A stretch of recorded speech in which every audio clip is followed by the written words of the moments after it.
I'm Mark Christopher, and I'm an alcoholic. Merry Christmas.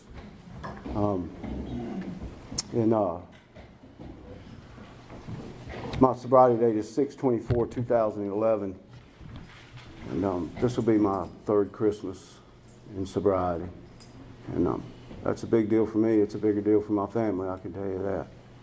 I left my son tonight, and we did the same thing that Steve and Matthew and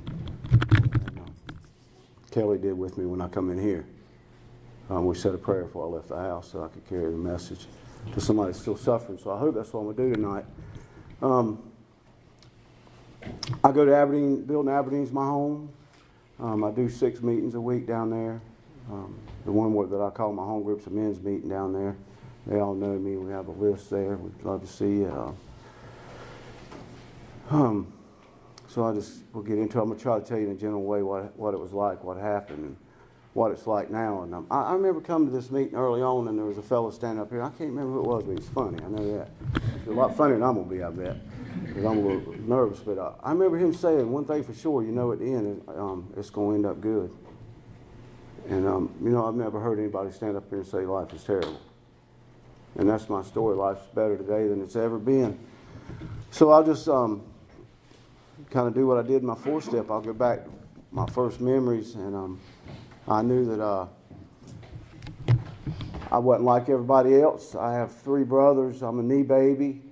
I'm 8 years older than my youngest brother. And my mama held me pretty tight. I think she knew I was a little different too. A little more nervous, a little more scared, and maybe a little more trouble. So when I was coming up,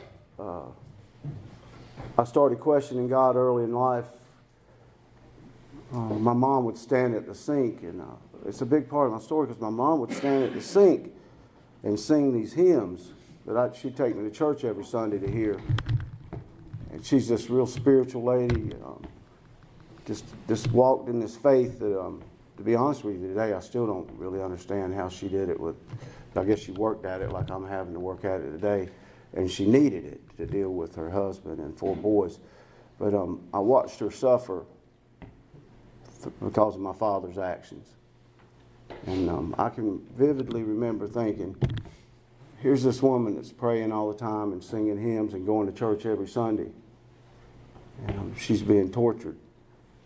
And, how could that be God?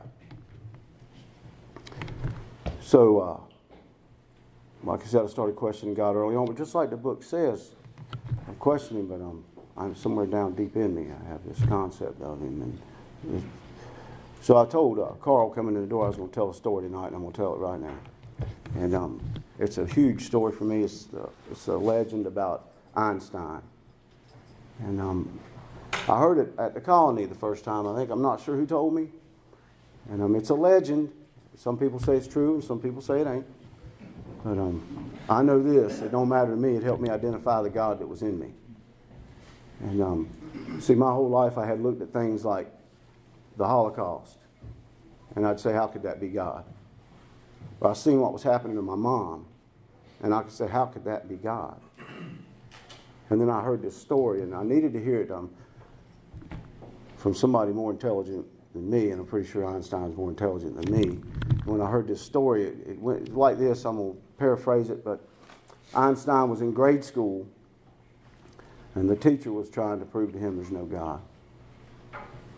Because there's evil in men, and if God created men, He's not evil, and therefore there's no God. And Einstein stood up and said, excuse me, is there cold? And the teacher said, well, of course there's cold. And Einstein said, well, in reality, there's not. Cold is merely the absence of heat. And then he went on to say, is there darkness? And the teacher said, well, of course there's darkness. And he said, in fact, there's not darkness. You're wrong again. You can't study darkness. Darkness is the absence of light. You can study light. And the evil is the absence of God in men. And I remember, man, that was right straight to my heart. I needed to hear it. All of a sudden, all those years I hated my father. disliked my father and hated him. I thought in my heart. I know today I love my father. But for all those years, I know it was just the absence of God. And those things that I disliked him for, things that went against everything in my nature, that he was suffering too. And I found that out by doing a 4-step in here. What I realized is it wasn't my father I didn't like. It was me I didn't like. You know, my dad died. I was standing in his bed. He died dry and miserable. I don't know why he wasn't selected to come into this program. I know today I'm grateful I'm here. I'm selected, and I don't have to die like that. And so we'll go from there. My mom took me to church every Sunday, just like my wife tried to get me to come to this very church right here every Sunday. And I'd lay on the couch, and she'd take the kids. The kids would be wanting to stay home with Dad. Dad ain't going to go. I'm on the couch asleep. I'm not going. And I might come here every now and then, but the truth is I never really gave it a chance. I never worked at it. But so I go back to grade school. I remember in the 4th grade, and I remember looking out one of them old pop-out windows, looking out across the playground, wondering what's the matter with me. Why am I so nervous? And, I mean, just a ball of nerves. A lot worse than the night, actually. And what I know today is I was just suffering from untreated alcoholism. I believe I was born like that. So I'd seek God at the level I do today. And I've had this conversation with a lot of people, and I can stand up here and tell you tonight I'm grateful I'm an alcoholic. Because I have a way of living that I don't think I'd have ever discovered without being an alcoholic. You know, I have the opportunity today to be involved with a bunch of men in Alcoholics Anonymous. If I look around this room, I see friends, like friends I've never had before in my life. That's a big deal for me. I can count on them. I can share intimate things with them. Things that I used to hold inside and corrode me. And I can get them out. I can talk to them. I can get advice on what to do with them. You know, we were in a house meeting the other day with these guys, and the subject of lying come up. And, you know, I'm fortunate today. A lot of people are liars. I heard Pat say this. A lot of people are liars. But see, my disease don't allow me to be. I have to treat it. Now, I might lie, but I have to go do something about it. A lot of people go through life with these character defects and never work on them. And it robs them of their peace. This is my story, you know, so I'm just going to tell you the way I see it and my path in this thing. So I'm grateful to be an alcoholic because I've identified these character defects and I get to work on them. Now, I'm going to qualify myself a little bit as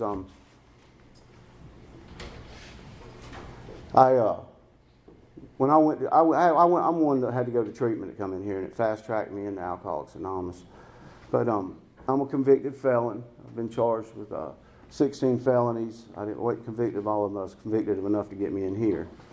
You know, but for years before the wheels come off, I managed pretty well.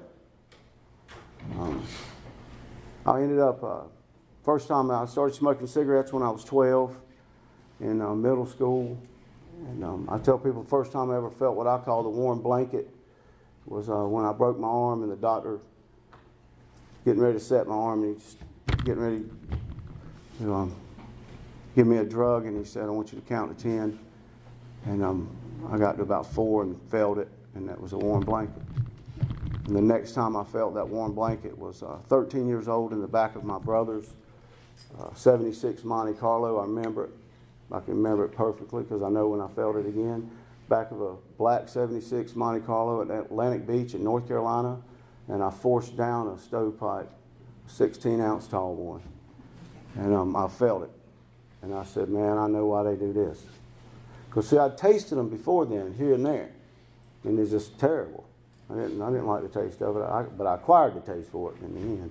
But I forced that down, I felt it, and I knew, man, that was it. And it didn't fix everything, but it sure made me feel good. And, I believe today it made me feel a little bit better than it made them feel, because I went after it a little bit harder than they did after that. So what I did is that started drinking on the weekends. You know, when I started out drinking, it was kind of at the bottom of my priorities. It wasn't the number one priority.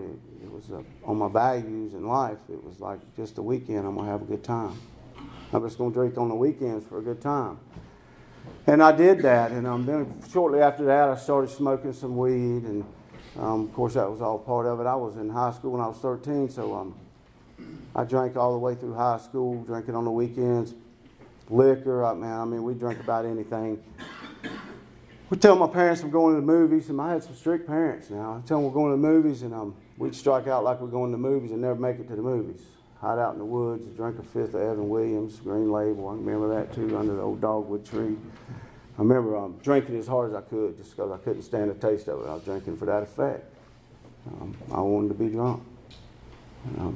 I've never drank. I still don't understand the concept of just drinking alcohol for the taste. I've never done that. Since I've been in recovery, about a year after I got into recovery, I went to Bonefish with my wife, and it bothered me for a while. I'm skipping around. I apologize. It's just how it's going to come out, I guess. But I'm at the Bonefish with my wife, and she said, "Do you mind if I have a glass of wine?" And I went, "Nope. I'm glad you finally will." It had been a year, and I'd felt bad the whole time. She felt like she couldn't drink in front of me, but I didn't see that. I know that wasn't none of my business. That was up to her. And she ordered a glass of wine, and what happened is she says it's cold. I said, "What?" She said, "It's cold. I wanted it room temperature." I said, "Really?" I admit that, and she's done that since, and she meant it, and I meant it because I didn't care, see ya. But so she, I really don't understand that concept, but she actually enjoys the taste of that wine. I don't want nothing to do with that.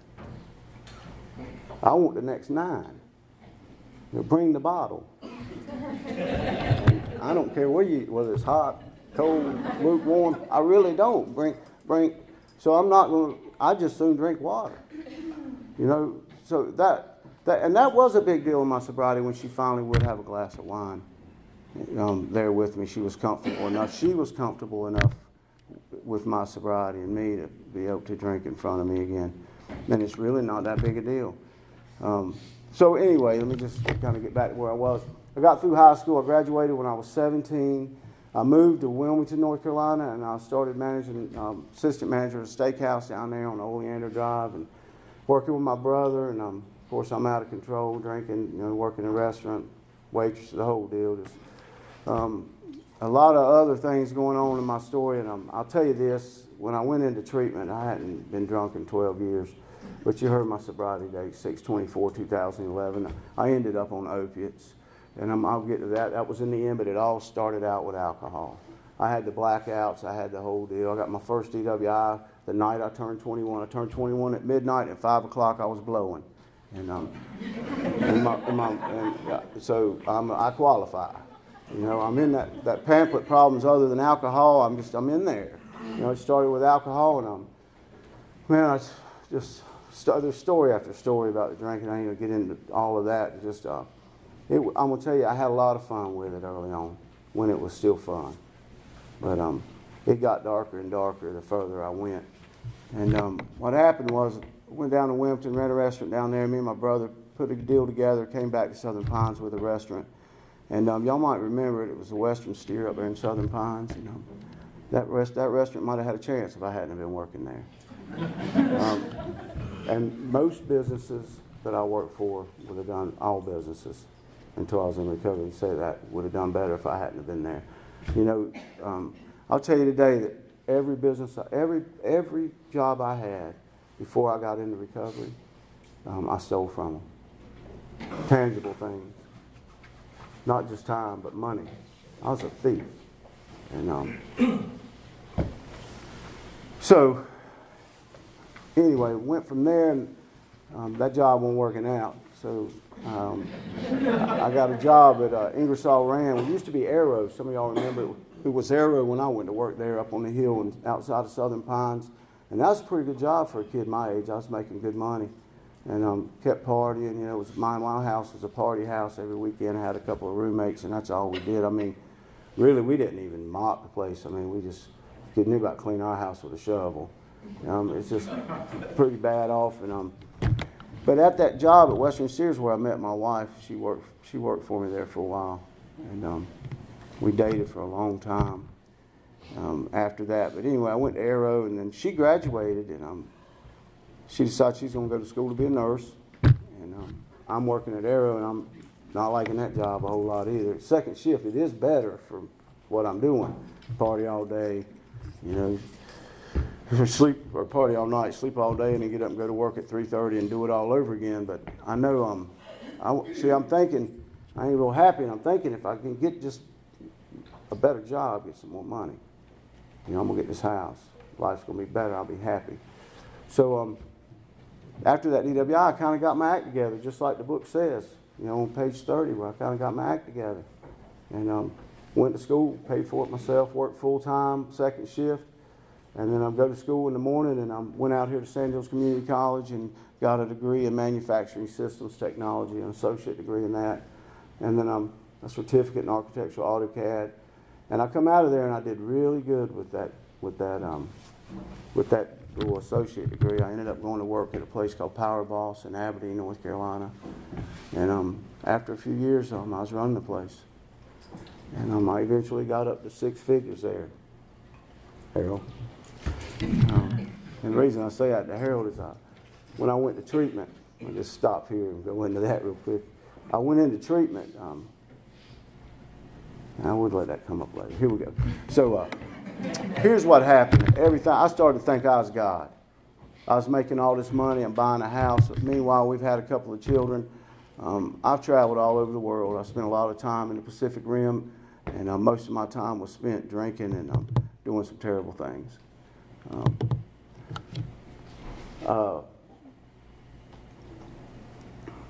At this job, I ended up losing this job because of untreated alcoholism. And I blamed it on a lot of people, blamed it on the guy I worked for. But I know today it was from untreated alcoholism. And they let me go on 6/6 of 06.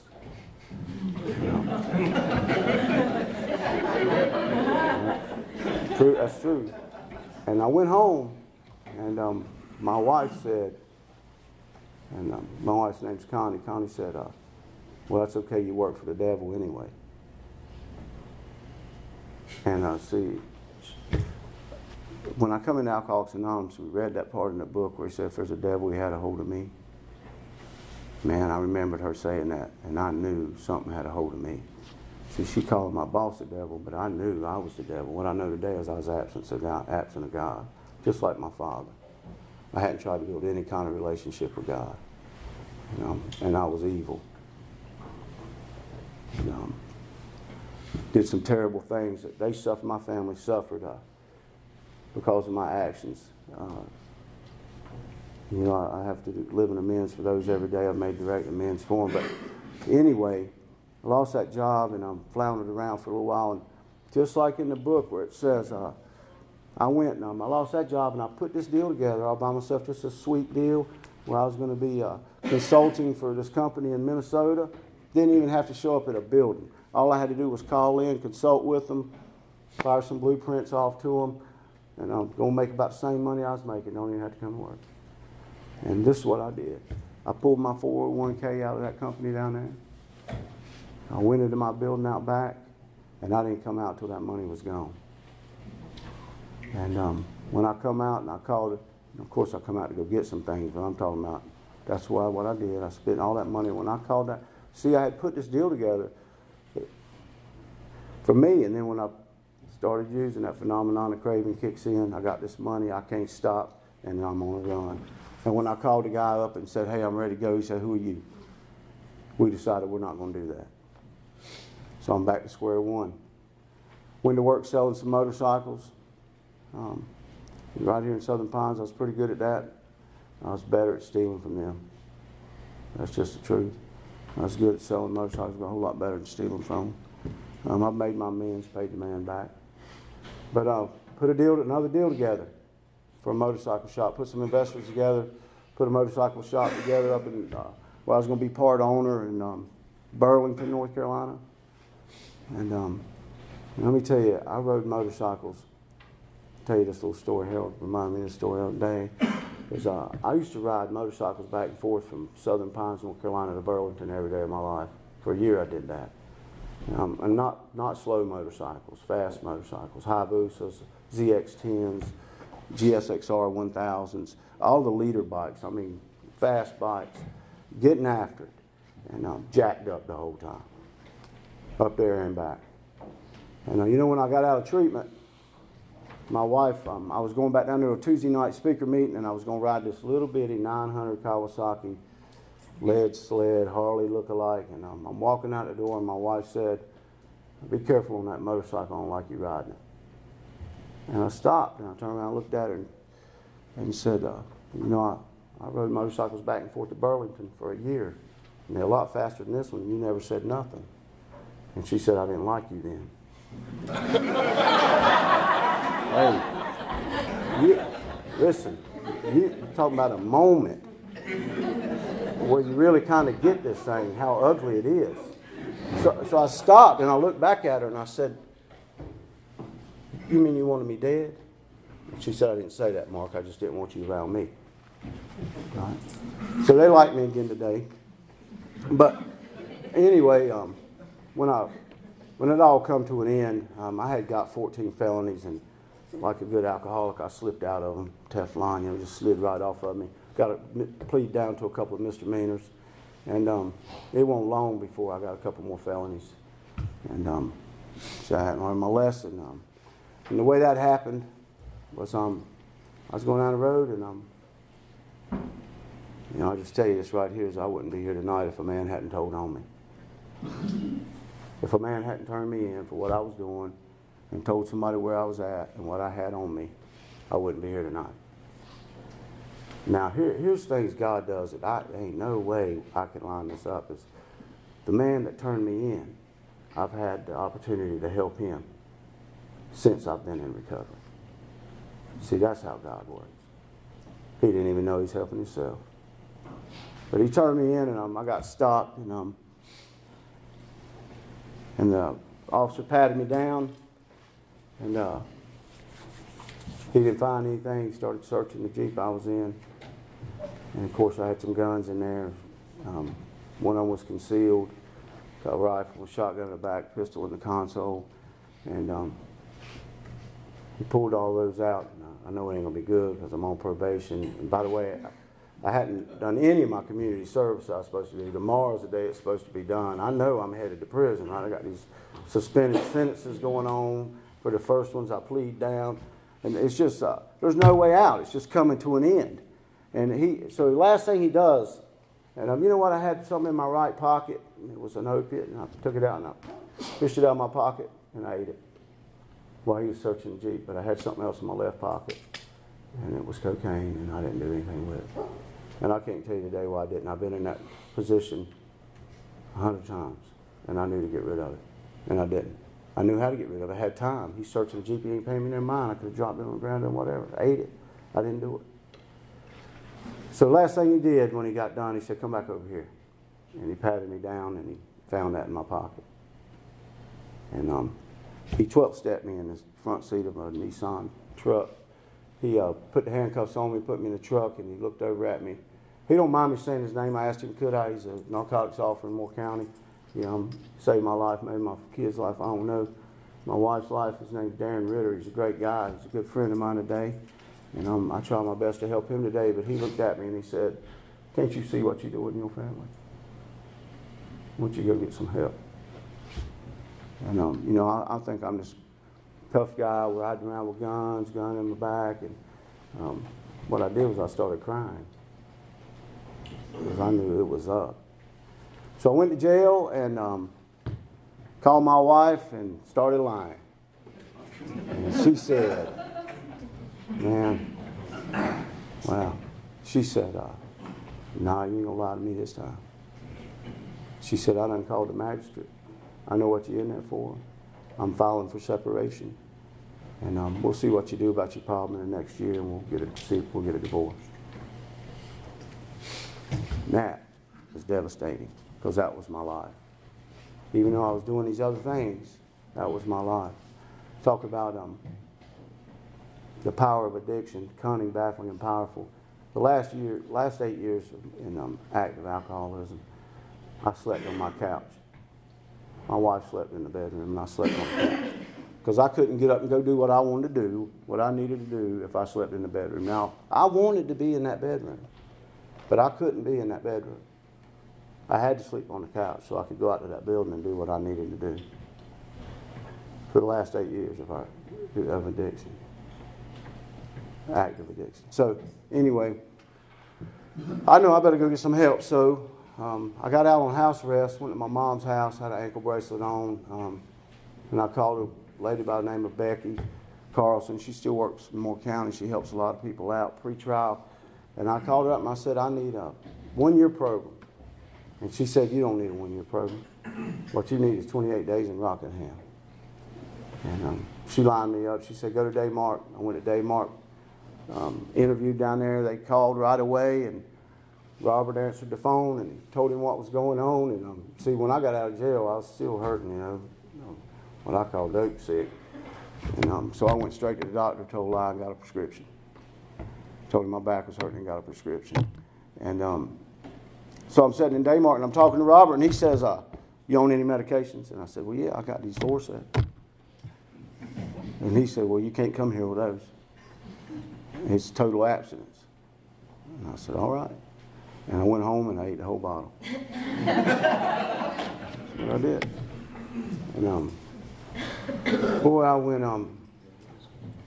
man, I was coming off some stuff that's terrible to come off of. It just racked your body. It talks about it in that pamphlet, Problems Other Than Alcohol. It talks about how these opiates just tear you up, make you feel like you're dying. And so anyway, I go into treatment, and I'm in there, and I'm in Robert's office, and now y'all remember, I hadn't worked that 6-figure job now in about 8 years. And I'm sitting in there in Robert's office, and Harold comes in there, and he's talking, and I let him know right quick that I'm a 6-figure man. See, in my mind, I still was, but all that was gone. I really, what I had to do, what I had to make him believe, them believe, for me, for my sanity at that point, was I was still okay.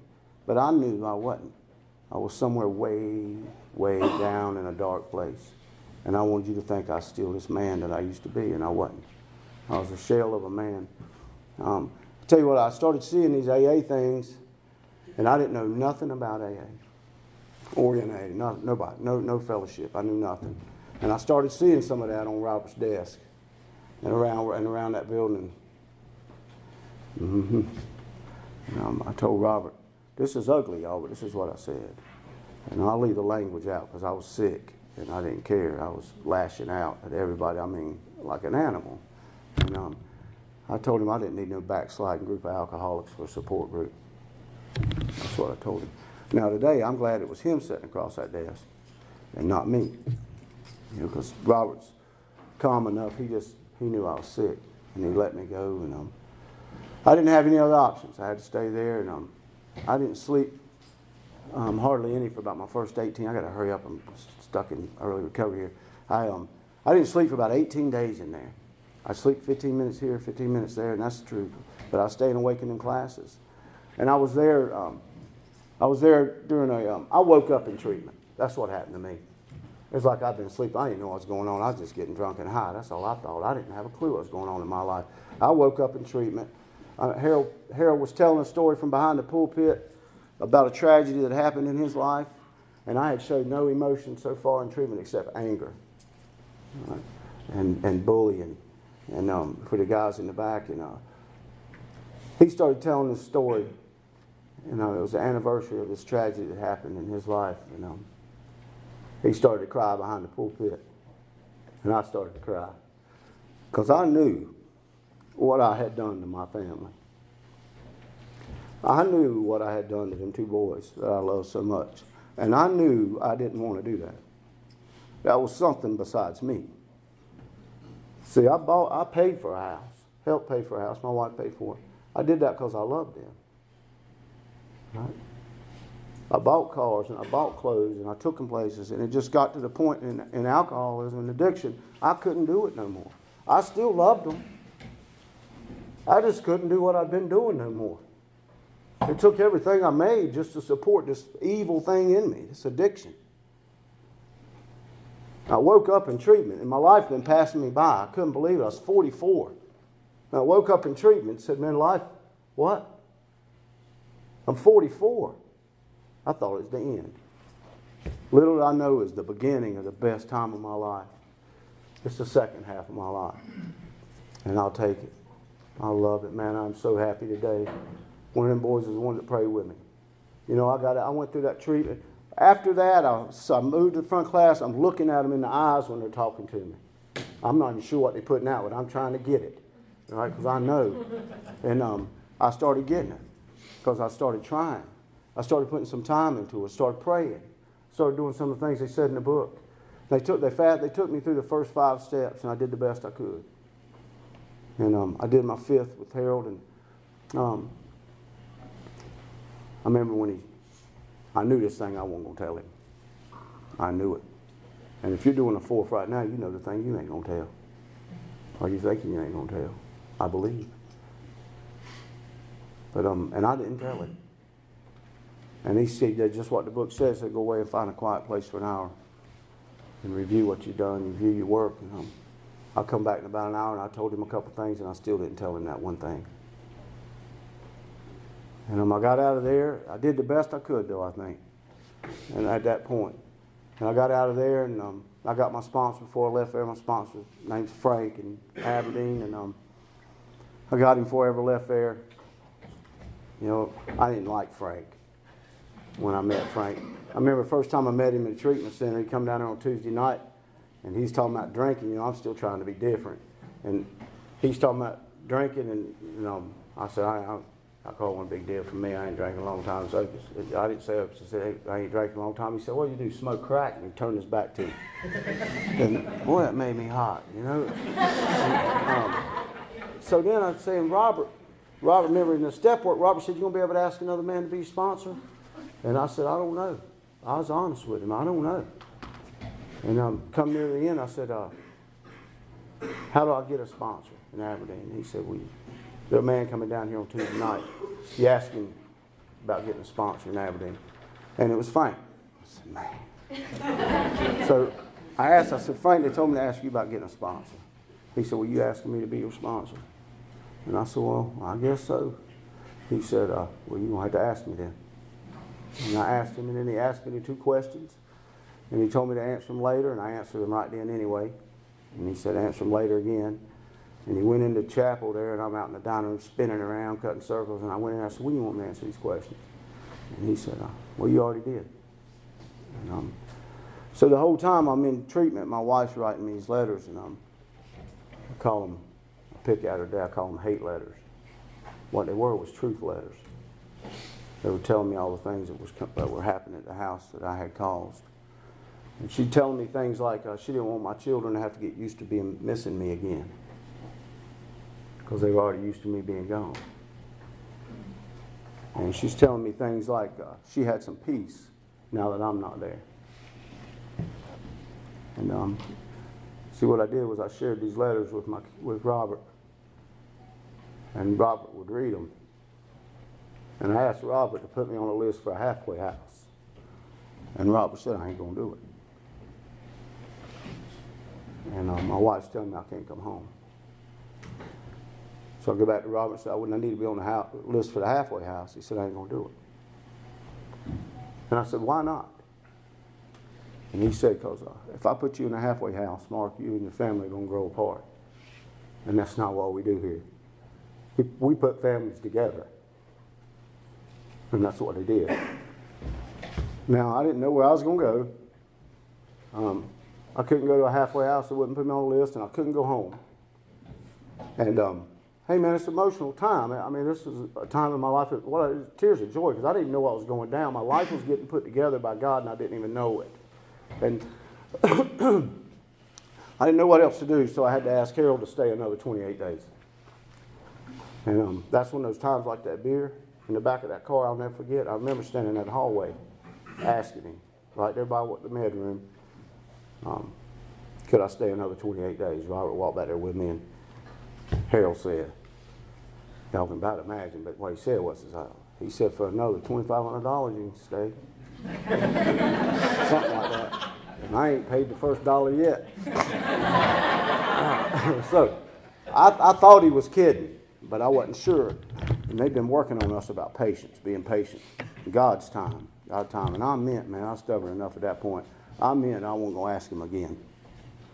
I'm not going to ask him again.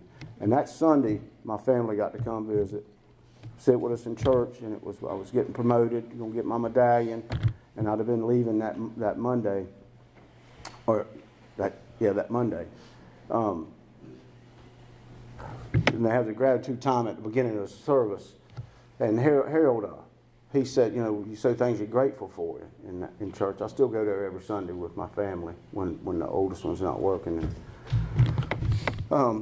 And that's a big deal for me to go there with my family. I go there when they can't go today. They used to try to drag me to this church. I wouldn't get off the couch. Now I go to church without them when they can't go. That's the way this thing turns you around. I'm a different man. I am reborn, just like it says at the end of the third step. But I'm in this church service, and Harold's saying what he's grateful for that morning, and what he said was, we're grateful Mark's willing to stay another 28 days.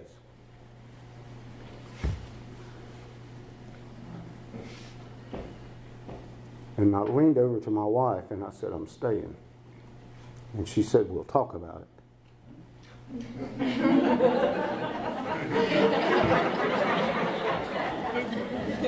It's going to be her way, obviously, one way or the other.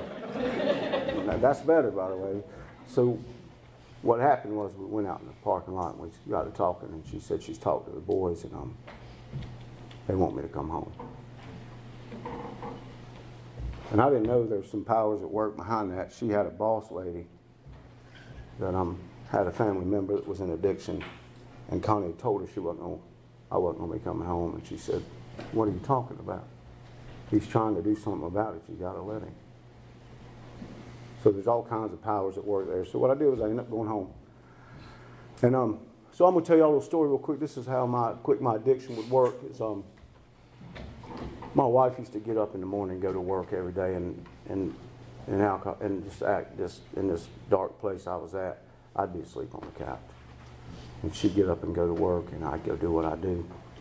And I was laying on that couch one night, and I was in pain, man. I was dope sick bad, and I didn't know how I was going to get my fix for the next day. And it popped in my head just like that. I went down under the house. I cut off her hot water heater. So I'd done been through all my money. I'm trying to get at her money, my family's money. It wasn't my money anyway. It was my family's money. I'd done been through what I had control of. I'm trying to get at hers, and my what she had control of. And I come back upstairs and I run some hot water, and I got back on that couch and I laid there awake, flopping around. And she come out to take a shower to go to work, and she come out and said, Mark, there's something the matter with the hot water heater. And I said, well, I'll go check it out. And I went down there to act like I was going to check it out. And I come back up and said, it's ruined. We need a new one. She wrote me a check. She said, how much is it going to cost? I said, about $500. She wrote me a check for $500. She took a cold shower, went to work. I went downstairs, cut the hot water heater on, and went and got high. That's what I did. Now, the end of that story is, I've been in recovery a couple of years. Really probably close to 3. And she called me up and said, something the matter with the hot water heater. I said, uh-oh. So here's what happened. My first instinct was defense, right? Lie. That was my instinct, but I didn't. I've learned that in here. And this is what she said, right? She said that. She said, did you really replace it? And I said, I didn't. And she said, okay, we'll just get a new one. I said, man, I have been blessed with a wife that's let me treat this addiction and be patient with me. And Carl come over and replace my hot water heater. So anyway, the reason that story is she watched me lay on that couch many a day while she was going off to work, taking the kids, and I'd get up and go do what I do. And it got real ugly in the end, a lot of stealing, a lot of bad things involved. And the whole time I had these charges, and this time I got drugs and guns involved. And that's just not good. But so I come home from treatment, and I'm back on house arrest. I got a bracelet on my ankle. And there's a 7:30 meeting at the Wilder building. And I remember Robert saying, boy, you ought to cook that woman breakfast every morning in her life if you get to go back there and what she's put up with.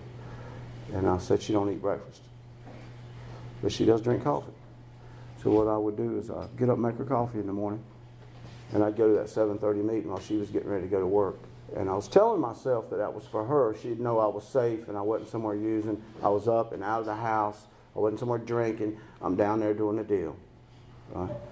But that's where I cut my teeth in Alcoholics Anonymous. That's a great meeting. I get up every morning and start there. And then I did 540 meetings in my first year. Did some of them here. It was still tight. It's still rough, you know. But I had a great time. I remember asking them. I'd hear all these people said in Alcoholics Anonymous, and hey, that's their path and their story. But my story is early sobriety didn't suck. I had a pretty good time. I'm at home. I thought I was going to be in a halfway house or prison. You know, I think my deal was I was pretty badly mangled when I got in here, and things are getting better. You know, I'm getting in, trying to learn God's will. I'm doing this thing. So what happened was I went to, there's this fellow, he's my brother-in-law. He's a real spiritual guy. He runs a landscaping company. I needed a job, and we'd been to church one Sunday, and I'm still on house arrest waiting to go to court, and all of that. Really, if I stand back and look at it now, I'm going, ain't no way I ain't going to prison. I had a $10,000 bill to the IRS. They audited me as soon as I got out of treatment. I had $9,000 in restitution for stuff I had stole from people. I still had these 2 felonies pending with a couple of misdemeanors and these suspended sentences and all that community service I didn't do, hundreds of hours. There wasn't no way I ain't going to prison. So all I could do was do this. That's my only option. I was kind of backed in a corner to do this. So that's what I did. I just did this as hard as I could do it. Did whatever my sponsor said. I went to meetings, did everything I could do. Tried to live right. Went to church every Sunday at the colony, Tuesday night meetings there. This buddy of mine would drive me down there. He ain't even Alcoholics Anonymous. He'd drive me down there. By the way, this buddy of mine was the best man at my wedding 20 years before that. He's real spiritual, and in the end of my alcoholism, I couldn't stand to be around him. See, he was real spiritual, and that evil in me, I couldn't stand to be around him. But as soon as I come back, he was waiting to help me. But what happened, we had been to church. Before he started taking me to these meetings, we'd been to church, and my wife made the comment, we need to go by and see Jeff and Angie. That's her sister and my brother-in-law I'm talking about that was the best man at my wedding. The reason he was the best man at my wedding, my daddy was in prison. And it was because of this disease, and he didn't even know it. Just like I didn't even know it for 44 years. I didn't know what was going on with me. I had no idea what the true and the false was, just like the doctor's opinion was. I was just getting through life. And it got out of control. But, so, here's what happened. We pull in, I remember I done told you my wife didn't like me. So when we pulled into this house, my brother-in-law, we're going to see him. I knew I needed to see him. I just got out of treatment a month or so before that. And my mother-in-law's car's there. So if my wife didn't like me, you know how my mother-in-law felt about me. And I looked over at my wife and I said, I don't want to be here. And she said, well, we'll leave then. And what happened was I opened the car door and put my foot on the ground.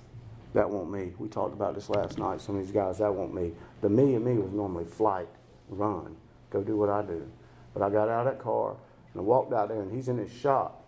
And we've been talking about no selfish prayers anymore. Frank said, you ain't praying for yourself anymore.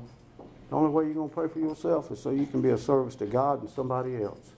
And I walked into this office, and on his back wall, he's got a prayer board, and it said, bless Mark so he can be a blessing. And there's stuff wrote all over it, but I seen that bless Mark so he can be a blessing. I sat down and started talking to him, and I needed a job. It's like almost August and hot, but I needed to work. You know, and he says, I'm sitting there talking to him, and he's talking about everybody going back to school, and he's got problems and needs some help. And I said, well, I'll try to help you. And he said, it's hard work. And I said, well, I'll do my best. And he said, it's humbling work. And I said, well, they all telling me I need to be humble. And he said, I can't pay you much. And I said, I don't need much. And so I went to work for him. I worked for him for 2 years, and I loved it. I pushed a lawnmower for $9 an hour my first year. You know? And there's a lot of recovery behind a lawnmower and a weed eater. I spent a lot of time with God. I put a blower on my back, man. Sometimes I'd have 4 or 5 hours to think about Alcoholics Anonymous and what was said in the meeting and what was in the book and what did I say and how am I living and what am I doing. I just meditating, trying to talk and listen for God, just trying to find my path through this thing, and I found it. I had my spiritual awakening. I put some time into it. I did that job for 2 years. You know, I'm going to tell this real quick. That guy shared with me when he seen a dove. He said, whenever I see a dove, Mark, he said, I tell God I love him because he first loved me. And man, I was out there, and I was the biggest guy out there. And I'm still not in great shape, but I was a lot more out of shape then. I weighed about 270 pounds back then, and I had this long pruner. And I'm trying to prune these hedges. And man, I think I'm about to have a heart attack. It's August, hot, and you know, the wind blew. And I said, you know what? Every time the wind blows, I'm going to tell God I love him because he first loved me. And that's how I started my relationship with God. My real relationship with God. Now, I lost my mom a little over a year ago. And this is huge for me. I mean, you know, today the winds blow every now and then remind me to tell God I love him. Or I see that dove. You know, I'm a father. What's the thing I'd rather hear my children say than anything? I love you. The book tells me he's my father. I believe him. You know, if I wake up in the middle of the night, maybe he needs me to just talk with him for a minute. Tell him I love him. I don't know why I woke up. But I can spend a little time with God. Tell him I love him. He's my father. You know, I have my concept of God today, and I try to live to be more like that concept of God because that's what Alcoholics Anonymous has taught me to do. My mom died, and we went to put her body in the ground, and it was dead calm. You know what I'm going to tell you? It was calm out. When they started to lower the casket down in the grave, the wind started to blow. And I told God I loved him. See, I never had a relationship like that with God. Today I believe my mom is in the spirit world. I've lost my fear of the hereafter for the most part. Just like the book tells me I was. My fear of the hereafter was it didn't exist. You know, another thing I want to say real quick is when I was working on them fears in the 4th step, down there at the colony, all of a sudden I realized everything I was putting on that paper was in the future.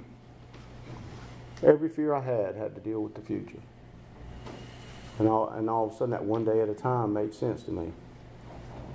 If I just do what I'm supposed to do today, that's God's business out in the future. So I still do 6 meetings a week. I think I told y'all that.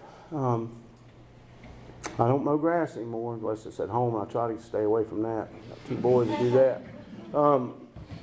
That son of mine, I had a son that he's 18 now. He drives that old yellow Jeep I got stopped in. I was grateful to be able to give it to him and just tell him to take it for his first vehicle, you know.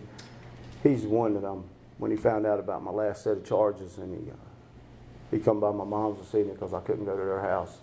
And I told him about it, and he said, I'm going to go back to camp. He didn't want to be around me. You know, he has this ability, I don't know, I just tell you a story. When I got out of the colony, I was out behind the house in the swimming pool with him, and because I could be there. She doesn't let me come home. Want nothing to do with what I did. She just said, finish the treatment. She let me come home. But I asked him, I said, you ashamed of your daddy for being a junkie? And he said, no, Daddy, if you hadn't have done everything you've done, we wouldn't have the life we're going to have now. Wow. And he's right. You know, he was right. I got baptized out behind the colony with my 2 sons. Harold walked down in the water with me with Donnie. That's special. I could take anything for it. I got a picture of it in my pocket. And, you know, I'll go to church on Sunday. And I said this last time, I'll say it again, is I have Noah's my youngest son. He don't have his license yet. He's got his permit. And Ben's like his mama. I see his mama in him. He's giving and all that. He wants to spend all his money on presents. Noah kind of like me. When I was his age, he's wanting to know what he's getting, not what he's going to get somebody else. So, you know, what I didn't understand is I was doing the same thing to them my dad had done with me, and he didn't understand it either. I was teaching them addictive behaviors their entire life while I was involved. And I don't do that anymore. I try to teach them how to live like men. And you know, we go to church on Sunday, I told you all that. And, I love it. I peek out there before I close my eyes when I'm bowing my head so I can see my son bow his head. And see, he got that from me. He bends over in church to pray. That's huge, man. That's what it's just about. You know, I got these men in my life, and they're all in this room, and we're all miracles, I believe. One of them told me, so I told him something I seen on a movie one time, and last night, and we'll share it real quick, is I believe what this program's taught me to do is do more for others than I do for myself. And God will do for me. Now, I ain't perfect at that, but if I can work at that every day, I believe I'm allowed to have this life I have today. You know, I said this in a meeting in Aberdeen the other night, and I don't want you to take it the wrong way, but I mean it. If I get hit on the way home tonight by a truck and die, I've had the best 3.5 years of my life. And I wouldn't take anything for it. And it's because of Alcoholics Anonymous. You know, I love this program. And I do this program, I continue to do this program because there's a payoff. And the payoff is I'm at peace. So I was talking to Harold in my office the other day, I was kind of reviewing my program, and y'all might think this is silly, but y'all seen these little 5 gums that got the questions on the truth? Y'all may not, but they ask you a question that says, which of your friends do you envy the most? And I said, nobody. I like me. So I didn't like me to begin with. There's some things people have I might want, but I really like me. I wouldn't give my life up for nothing. And it said, when was the scariest time in your life? And it was when I was in that jail, not knowing what to do right before I went to treatment. And then it said, how do you want to be remembered? And I was honest. I want people to think I'm honest, because people never have thought I was honest. So that's my story. I guess that's what God wanted me to say, Steve. That's what we prayed for. I believe that's what I did. I'm so grateful for the opportunity to do this. Thanks, Kelly, for asking me. And again, Merry Christmas, everybody.